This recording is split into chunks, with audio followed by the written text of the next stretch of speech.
Good evening, everyone. We'll go ahead and call this workshop to order. If you would all rise for a moment of silence and remain standing for the Pledge of Allegiance.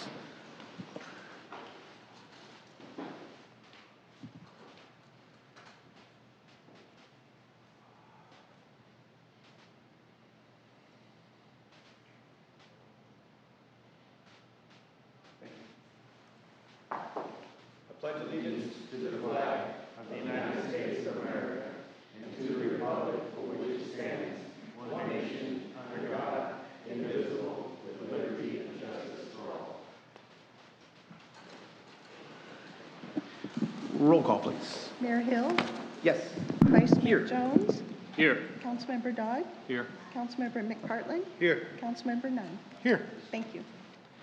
All right, thank you. We'll move right on to item 5, a presentation by Ken Kilgore, our Administrative Services Director and CFO. Mr. Kilgore. First, before we get started, I just wanted you to stand up there and be in front of everybody, and that's fine, just stay there. Before we get started, we had a really good meeting at 1 o'clock today. A lot of folks got up and gave their opinions on what they think we should do with this money. It was very productive, I felt, and we got some great information. I want everyone to feel comfortable when they're getting up and speaking, that we want to hear your opinions on this matter. No one is wrong or the bad guy. And, you know, that was actually stated earlier today. And I want everyone to know that we may disagree up here amongst the 5 of us. But that doesn't make any of us wrong. It's just our opinions, and that's what we're asked to do. And if we do disagree, that's what we're supposed to do also, because we're somewhat diverse. It'll be the same for you all. So I'll ask that we are respectful of everyone who gets up and speaks, that we have no applause, so that no one will feel intimidated, so that they'll all be comfortable and know that your input is very important to us regarding this matter. So, Mr. Kilgore, go ahead. Okay. So as we presented at the previous one, I've got the slide presentation here, kind of short, and just to give an overview for the allowable uses of the Rescue Plan Act, any restrictions, and just generally an overview. So we want to hear suggestions, as the mayor said, about how the what I abbreviated to be ARPA funds will be spent. We hope to get your questions or any suggestions about the use of the funds.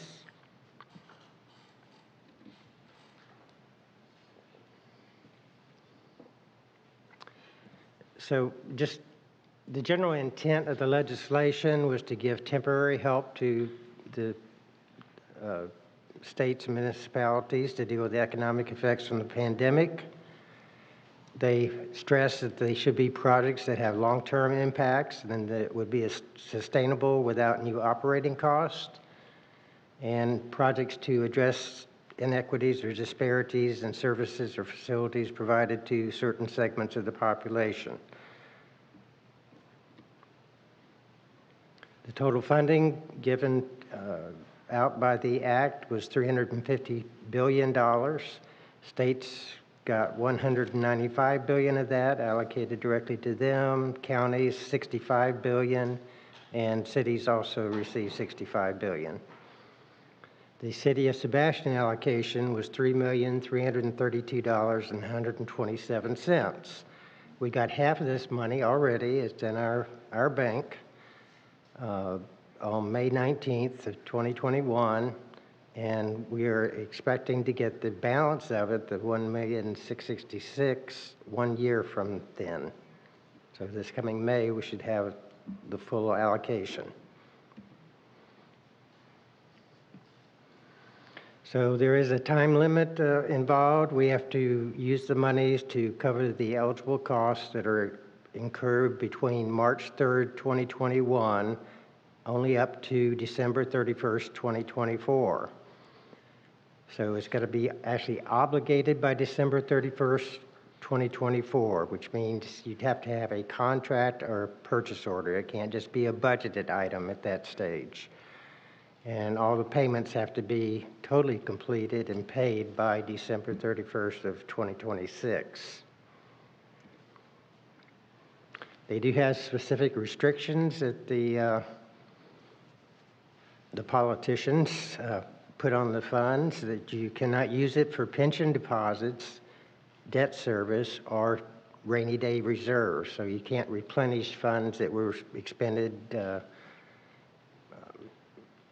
in the past. It's got to be forward-looking. You cannot use it to replace lost revenue. If there was some cities might have reduced taxes, thinking about the impact on the public and how to soften that blow, and that was probably maybe it was good at the time, but in looking at this act, you'd have to offset how you use the money by the amount of the tax cuts that you maybe enacted. So they do have reporting requirements. They've modified this somewhat between the initial interim final rules that were issued back in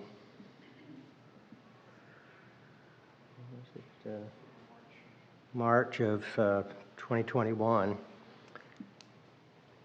So we don't have to file any kind of reporting until April of 2022.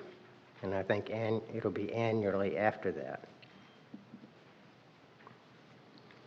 So what you can use the funds for are within 4 categories. And I'll go into these with a bit more detail on the following slides. So the first one is for the COVID-19 emergency responses. So you can buy safety equipment related to responding to the COVID. You can perform or have programs for vaccinations or mental health services, rental assistance, and grants to small business, nonprofits, or even impacted industries. But it all has to be COVID or tied directly to COVID. The second category was premium pay for essential workers. They recognized that those workers that were subject to the greater risk, that they could be rewarded with some type of premium pay. And there are restrictions. It has to be persons with interactions with the public or regular handling of items that are handled by others. Could not be for those people that were working through telework. It does include grants to third parties for them to compensate their employees for premium pay.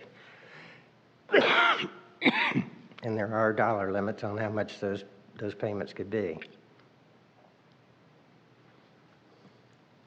And by the way, this is where I digress and explain how there were interim final rules that were issued back in last March, and now they just a few weeks ago came out with the final regulations.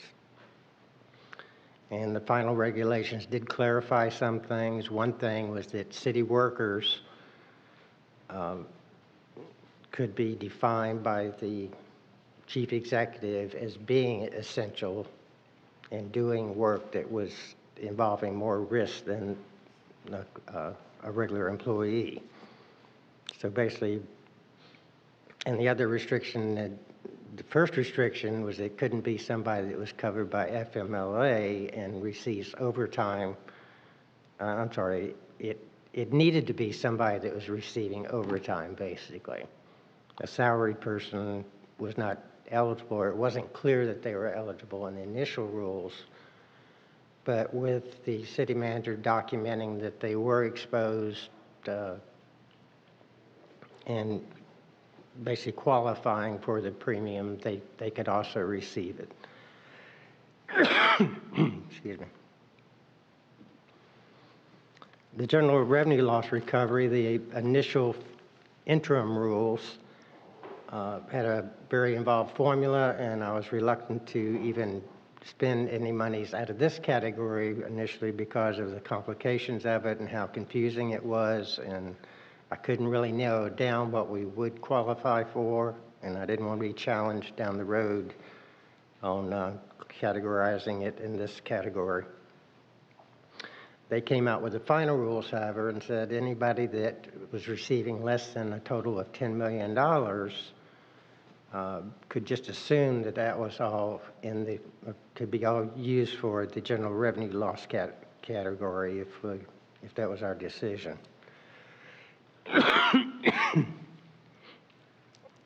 So this category included doing road construction, maintenance, cybersecurity, and expenditures on the environment or public safety services.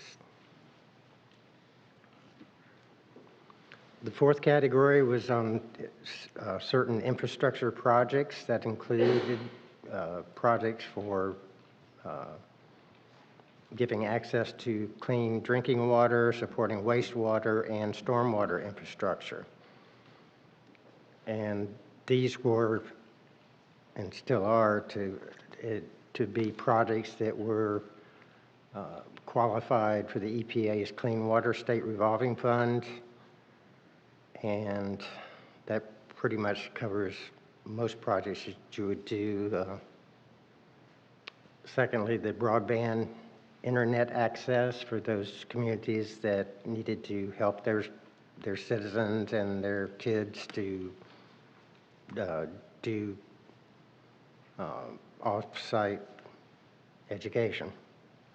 Affordable housing was another category, and certain privately owned infrastructure projects that you could have a water system, for instance, it was privately owned, and if we wanted to use our monies to support that water system, that would also be eligible. That pretty much sums up what I wanted to highlight.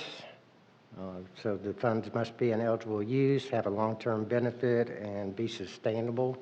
We don't want to get into commitments that require us to fund them after the program is over, because it is a temporary program, because those costs would continue on and could result in the city having to levy additional taxes or fees to support that after the program is ended.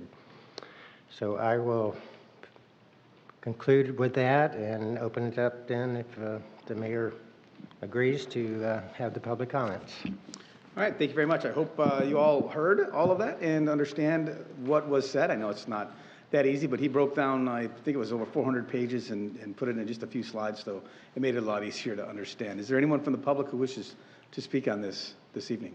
Yes, sir. Yes, please come up, state your name, and tell us where you live. I'm Mike McCormick. I live on George Street with the canal right behind my house. The canal wall is failing. The city knows well about this. They have paid for a study in 2015. I realize financing is very difficult. I'm hoping that this money will give you gentlemen the wherewithal to fix the seawalls. It seems to fit into the environmental and the stormwater category. I don't know if anybody else has spoken on this, but I wanted to throw that into the ring. Thank you very much. We appreciate you coming. Mr. Mayor. Thank you so much. We do have an ongoing study for the seawalls and the entire infrastructure of our stormwater, and we are going to be moving forward with getting that underway as soon as we get that report. So thank you for that. Anyone else wish to speak this evening? Yes, sir. From here? No, please come up to the lectern. That's what it is. Podium? Lectern. Podium. Podium. All right. Hello, my name's Kerry Broom. I live on Indian River Drive, and we've been thinking about the septic problem that we have. And the current plan that you have only pays 10 grand, and it's going to cost like 40 grand to actually hook up, and that's before any landscaping's done and everything. And so we're hoping this money. We keep hearing about the manatees, the dolphins, and every time we flush the toilet, we got a sense of guilt. Mm-hmm. Ours was put in 2008, so I know it's it's sound, but I was just wondering if this money could be used for that. Okay, we'll take that under advisement. Thank you so much. Anyone else? Yes, ma'am.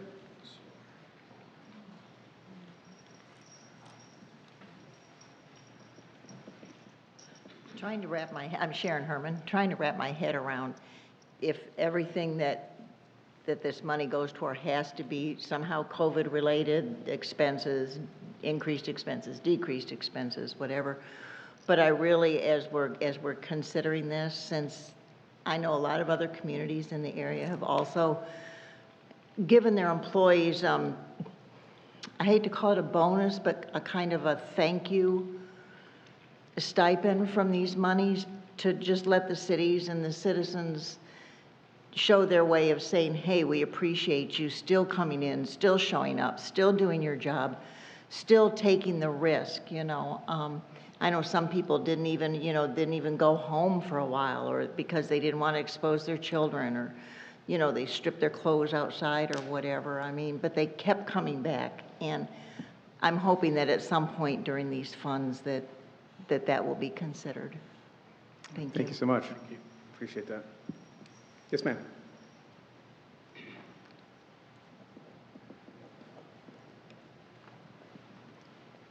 Good evening, gentlemen.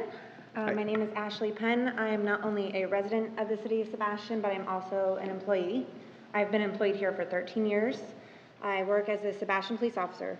And earlier when I came, I heard a lot of people say, well, it's part of your job to be out there. And yes, I agree. I signed up for that. I signed up to help people and be there.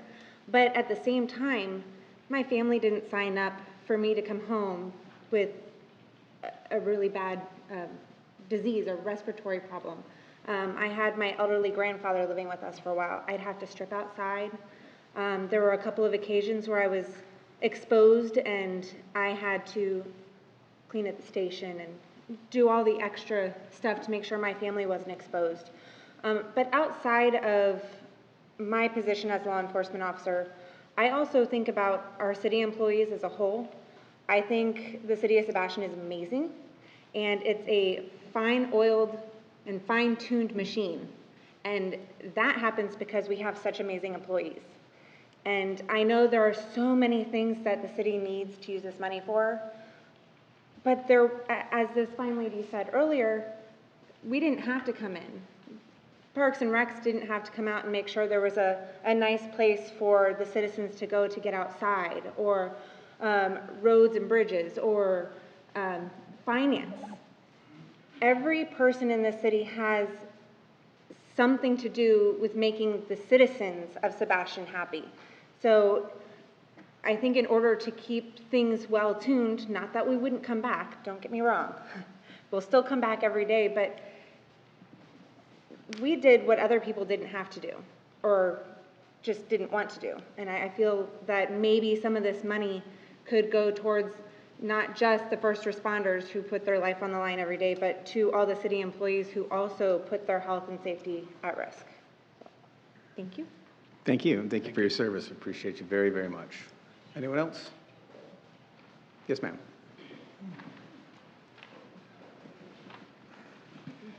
Sherry Matthews, Sebastian. Good evening, all. I'm excited to see this workshop, and thank you for putting this on and everything. And one of the things that I've just kind of done is categorize mine. First is the people. I'm a huge proponent of taking care of our people. And as we all know, in the pie of things, in your full pie, 78% of the pie is your people and taking care of those. And I do believe that there's no place on the application, and please correct me if I'm wrong, because maybe there is now, but there was no place on the application that said, hey, if we have any type of pandemic or any type of virus that's going to threaten your family, that you have to show up for work. Was it there an interview, a question that said, hey, we do work in hurricanes and you have to show up? Absolutely, because that's what we're intended to. This 2-week plan has turned into a 2-year plan. And I believe that when you're looking at this, if you would please consider that all of the Sebastian employees are essential, every single one of them. Regardless of their job tasks or duties or assignment, they are all essential employees, and they do deserve something because they were not signed up for this. The next step on this is maybe to get into the infrastructure. I think that there's things that can be. I love the fact that in the rescue plan money that has been released and relinquished of some of the parameters that CARE was very strict on what you can do, where there has been some release in that. And maybe that there's some of these plates that are spinning out there that you can eliminate some of these small projects and pay for some of these small things. And then, of course, there's always the stormwater My concern with the stormwater is the fact that that's going to be an ongoing project. It's always going to be, because the new buildings, the new subdivision, the new everything, it's going to constantly be new, and not to get tied up into a situation where we have an ongoing and did we catch it? You know, so just my consideration is to first take care of our people. That's, you know, what we do. And we need these people to continue because they did a fabulous job. Thank you. Thank you very much. I appreciate that. Anyone else wish to speak this evening? Yes, sir.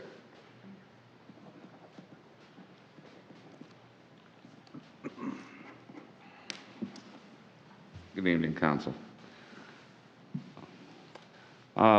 I think our city employees are terrific. Name. John, Christina, Thank Sebastian. you very much. Thank you.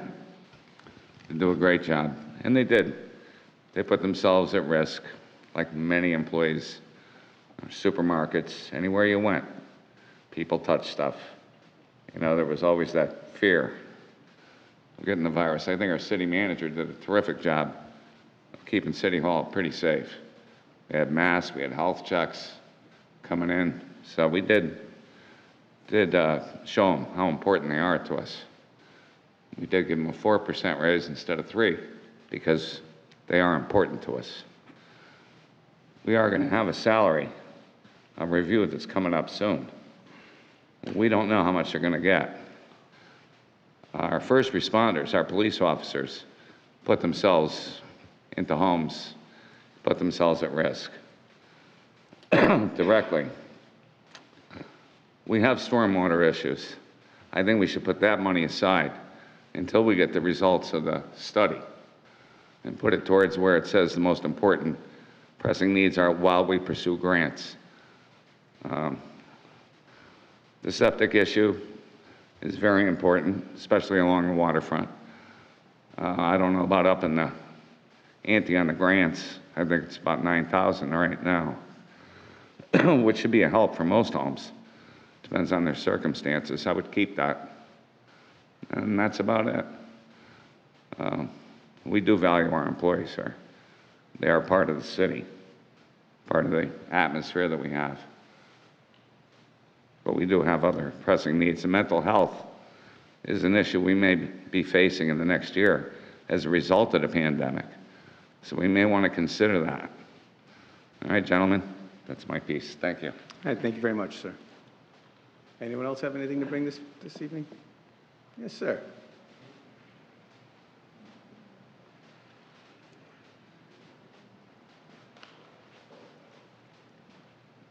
Bill Flynn, I live on Main Street.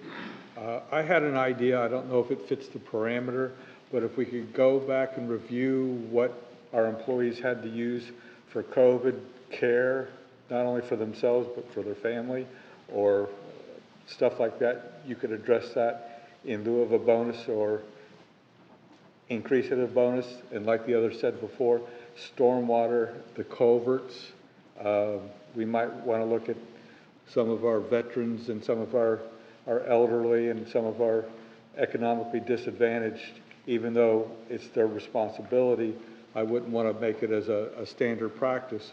But when one culvert backs up, we all know what happens further down the road. The stormwater is something that has to be addressed. And we also need to know that this money is not free money.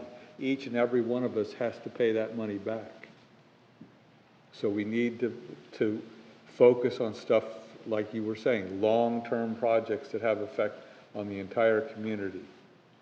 Thank you. All right, thank you very much. Anyone else this evening? Please come forward.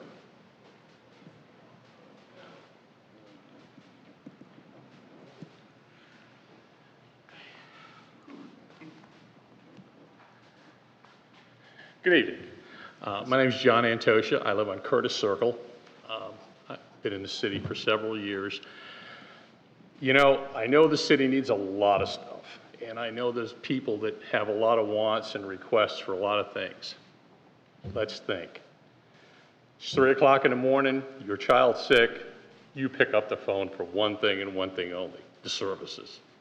Somebody's gonna break into your house and do you harm, you pick up the phone and you do one thing and you do it only. If your streets are flooded, what do? You pick up the phone and you raise hell to another city employee. These are the people that are taking the front hits, day in, day out. They do it without question. My son's a police officer in this city. He's been in the city employee for a lot of years. And I have a ton of friends in this city that are police officers. I worry about them all. They worry about when they go to work, their kids are going to see them that night. They go to accident scenes. They perform CPR. They don't care about this virus. They're going to get it. Every one of them is going to put themselves in harm's way. Every city employee that you have, I don't think there's a guy with a city, if he was cutting grass, that he wouldn't stop and render first aid for somebody that needed it without any fear or worry about themselves. We have a lot of problems with the city. You all know that as much as I do. Let's take care of our people here first. You've got plenty of money to do this. I don't think you're talking about a huge percentage of this total amount of money that can help them. Call it a stimulus, call it a thank you, call it something incentive, but take care of the people that take care of us 24/7. Y'all been there, and you know it's the right thing to do. Thanks so much. Thank you very much. Anyone else have anything they'd like to bring forward this evening? Anyone on Zoom?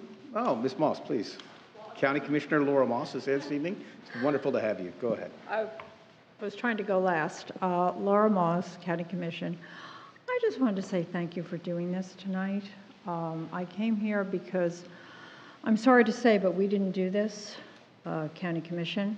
You know, we didn't take open public comment on how dollars should be spent, and I think this is absolutely the right way to do it, and I want to commend you for doing this and for being so responsive to the community and so, I mean, gosh, this is absolutely the right way to do it, and I'm sorry to say we did not do it the right way. I'm speaking only for myself. That's just my opinion about County Commission. I'm not speaking for 5 people, I'm speaking for 1.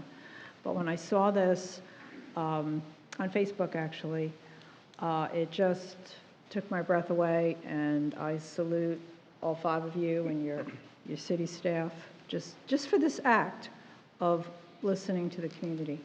And I think we know as elected people, you make better decisions when you have firsthand information. As good as a staff can be, relying on staff reports alone, it's not enough. This is the best way to do it, and thank you so much. All right, thank you, and we appreciate you very much. Thank you very much. We appreciate you keeping your eye on things down at the county for us. It's nice to have some good representation for the city of Sebastian down there. Anyone else from the public? All right, seeing none. Anything on Zoom this evening? No, sir. All right, not hearing anything on Zoom. You're all right. Everyone that just spoke is correct because your opinion was stated. I don't think it's very difficult. We have to state our opinions, and then once the 5 of us state our opinions, the city manager has the tough job of going off and trying to figure out what we want. And then once he does that, he'll bring it back and we'll vote on it. So I appreciate you all coming this evening and giving your input. Anything from the council? Mr. Dodd. Yeah, just one thing. It's going to take some time for the city staff to try to get their thoughts together. And I was thinking today, and actually in conversation with one of the city staff members, about the possibility of the council maybe putting together some type of a sequencing priority list, list the top 10 things that we would like them to look at as they put this together. We've heard a lot of input, and I think we could probably, each one of the 5 of us, if we had some time to think about it, could probably come up with 5 to 10 things that we think are the top priority items we'd like them to deal with. So it's just a suggestion that we do that. It's just one more further thing that we hand to Mr. Carlisle to make his life more difficult or easier, whichever way it works out. Yeah, and that's why we like having him in the chair he's in. So he takes these things and runs with them. So that's just the thought that I've had. Take some more input here. Mr. Mayor, I do have a little input. Okay. To start that off, what Councilmember Dodd spoke about, I have a couple of things that I'd like to see on there, obviously. And one of those is premium pay for all city employees that are eligible under the rules. Second thing, obviously, I would like to see the septic to sewer, money go towards that. Also drainage, we have some roads that need to be repaired, and definitely our stormwater system. So those are some priorities that I'd like to see us put aside to make sure we have some funds to take care of those issues. Yeah, and I appreciate that, Mr. Vice Mayor. I would agree wholeheartedly with that list, and I think that we can probably just do this without necessarily like making a list and giving it to him. And I think, you know, I would agree basically with the order that he provided that. I mean, I'm okay with that. You know, a large, I would say, whatever percentage of these funds, I believe, and that's just my belief, should go toward a stipend or a bonus, whatever it may be. The employees came in during COVID and kept the ship moving in the right direction. They're the reason the city got through this as cleanly as we did. I'm very proud of all of the employees, our first responders, and all the way down to Public Works, and not down to Public Works. I always get myself in trouble with you people up here, but when you say, well, I think that one's not as important, they're all equally important. I'm sorry, I did that to you You did that earlier. to me. Just like we're all equally important up here, right? That's right. Right.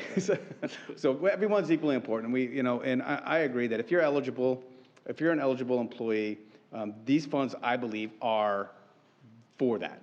And I would support that. And then, of course, if there are funds that we have available, we are going through, to let everyone know, we are going through a study on our stormwater system, a very comprehensive study on our stormwater system. And once we get that, we're going to have to figure out ways to fund that. And $3 million is probably going to be a drop in the bucket at that point, because it's a huge project that is going to have to be undertaken to include figuring out what we're going to do with our storm walls. The seawalls, that's going to be a huge expense to the citizens of this community. So I would agree with Mr. Jones. So Mr. Hill, or Mayor Hill? Yes. Chairman Hill, I guess it would be. Chairman today. So just for my own clarification, because this is my first council workshop that I've been part of. So from here, we've discussed, we've let the citizens throw ideas, and I don't think we disagree with the citizens. We sound like we're in pretty much agreement for the most part. So obviously, without making a list like Councilmember Dodd suggested,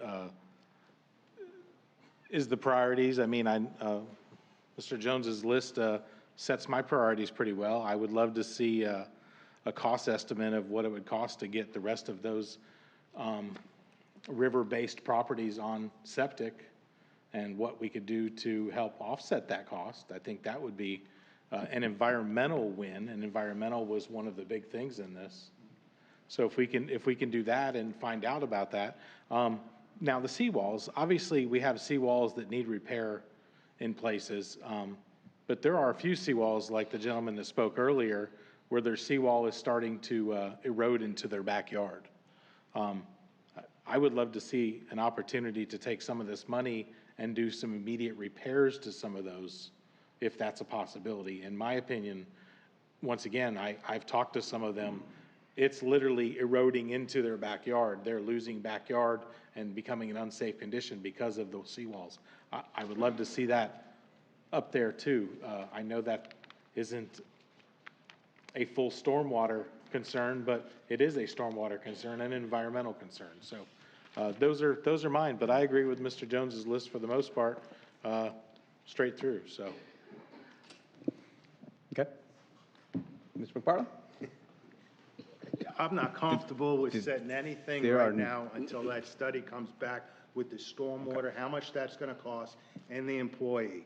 I mean, when I hear about the premium pay, the bonus, what's the amount you're considering that? 20% of this $3 million? Or is every city employee considered an essential worker? Or is one get 75% of the money or 10%? But I really want to see what's the amount's going to be on the stormwater plan when it comes back, because that, like you said earlier, it's going to be a drop in the bucket. And anything, if this $3 million, we give it out, I'm looking at this $3 million so I don't have to raise $3 million of taxes on citizens. That's the way I'm looking at this, or else let's divvy up this 3.3 million to the property owner, Sebastian, whatever it works out to, and you can do with the money as you want. You can donate it to the city, you can keep it, you can do whatever. But I mean, this is serious money that's not gonna be here in the future. So we have to set our list of priorities, because you gotta look at this money, you may never see this money again. And that means ultimately that you're gonna have to raise taxes, because you could have used this money to offset some of those costs that we're looking at. And I can't agree to anything until I have an idea of what those costs are gonna be from those two plans that are coming up. Okay, thank you. I apologize, I do need one more thing if I can. Ken, on page restrictions, the restrictions page, it says may not be used to replace lost revenue as a result of tax cuts enabled since March 3rd, 2021. Now, we know that the repayment book down the road, when it's much bigger, on whether you have to repay the money, the fact that we went from a standing rate this year to a rollback rate, that amount of money in the difference wouldn't count against us, would it? In my opinion, no. The state of Florida with the trim bill, they indicated that if you go with the rollback rate, that's not a tax increase. If you go above the rollback rate, that's a tax increase. So we actually went. So is that considered a tax cut? A rollback rate? No. Okay. It's considered status quo. Okay. No good. change. Good. My last thing, thank you, sir. My last thing was, we do have a salary survey out for our employees. That's based on their pay. What we're talking about isn't about their pay. It's about thanking them and doing the right thing for what they've done for the past 2 years. It's not about their pay. The salary survey will take care of the future, hopefully. This is about taking care of the past 2 years. That's all I have. Thank you. Okay, I've got. Go ahead, Mr. Dodd. Okay, I hate to throw dampers on some things, but the stormwater plan, quite frankly, this $3 million is not going to even be a drop in the bucket on what it's going to take to do that. So we're not going to be able to make any significant impact on the implementation of that stormwater plan with this $3 million. We might well be able to make, and for the gentleman that lives on Indian River Drive and was talking about septic to sewer, we already have a project where the city is going to take over the responsibility of moving all septic tanks out on Indian River Drive, or actually east of US 1. And we're going to be moving that. Now, here's the problem with that. The problem with that is that we have to fund it. And there are issues related to that funding. One example is that we can get grant money to hook up all of the homes, but we have to have 95% of the property owners to agree to that. The county's been trying to do that in Roseland for about 3 years now and can't get 95% of the people who will agree to let the county do away with their septic tank in return for getting that done, getting that paid for.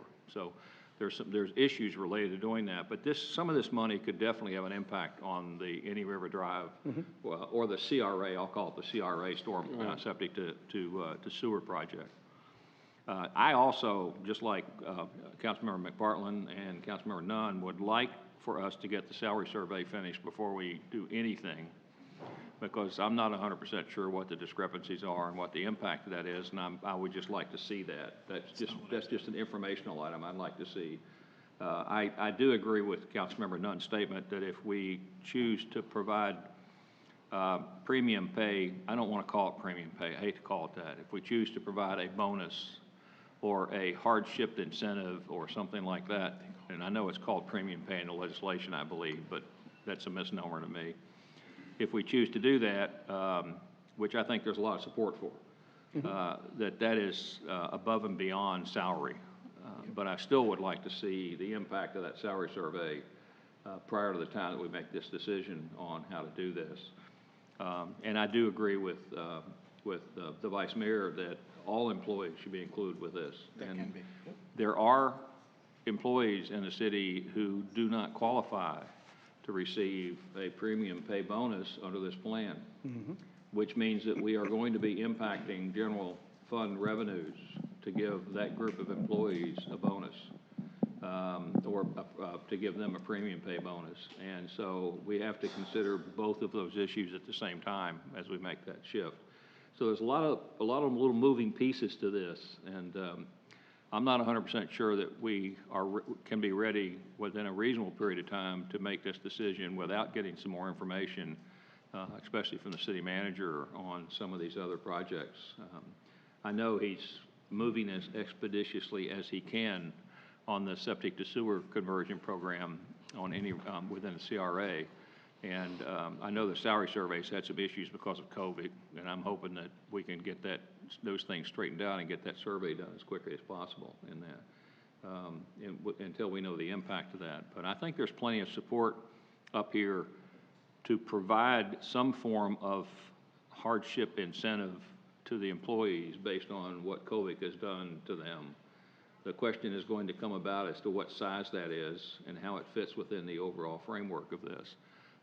And I don't think we know that yet. I wouldn't want to try to decide today whether it's 10% or 20% or 30% of this money until we know specifically how many staff members fall inside that using these funds versus how many staff members fall into the general revenue fund stream that we're going to have to come up with to pay for that. And I would not be in favor of giving a hardship incentive to one group of employees and not to another group. I think it has to be employee-wide, it has to be citywide to do that. That's for me to be in favor of it. So that's where I am. Ms. Jones? Ms. McFarland? No. Anything from staff? Clear as mud? We'll work on some information and get it to you all, and then I may meet with you individually to get some clarification on some of the things, just so I'm clear. Obviously, we can't communicate what you all say, but I can get some clarification from each one of your statements and make sure that we're addressing those and making your concerns and addressing all your concerns. Thank you. And the bottom line is that time is not necessarily of the essence on expenditure of this, but we need to get involved. Correct. Okay, thank you. Next week? No, I'm just kidding. All right, we will see you all at 6. 24 hours. This meeting is adjourned.